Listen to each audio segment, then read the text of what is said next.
Good morning. आज आहे माझ्या 6 डेज वेट लॉस चॅलेंजचा 15वा दिवस. नेहमीप्रमाणे सकाळी उठल्या सगळ्यात आधी वजन चेक केलं. आज वजन भरलं होतं 75 केजी, म्हणजेच 15 दिवसात माझं जवळपास 2 किलो वजन कमी झालं आहे. हे बघून खरंच खूप आनंद झाला. आणि नेहमीप्रमाणे दिवसाची सुरुवात गरम पाणी पिऊन केली. त्यानंतर 1 तास वर्कआउट पूर्ण केला.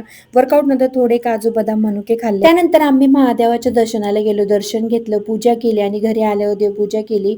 आज नाश्त्यामध्ये फक्त पेरू खाल्ला. हलकं खाऊन लगेच स्वयंपाकाला लागले. आज माझी आवडती कांद्याच्या पातीची भाजी होती. कढईत तेल गरम करून त्यात टोमॅटो आणि रात्री भिजत घातली हरभऱ्याची डाळ घातली.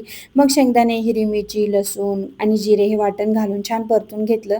पावसाळ्यामुळे कांद्याच्या पातीला खूप माती होती, त्यामुळे ती 2-3 वेळा स्वच्छ धुवून घेतली आणि मग फोडणीत घातली. ही भाजी मला खूप आवडते.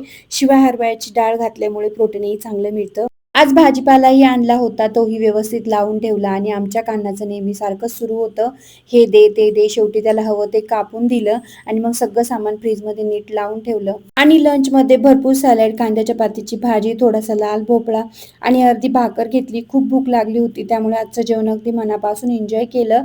आणि उद्याच्या नाश्त्यासाठी मोड आलेली मटकीही स्वच्छ करून ठेवते. भेटूया नेक्स्ट व्हिडिओमध्ये. Bye and take care.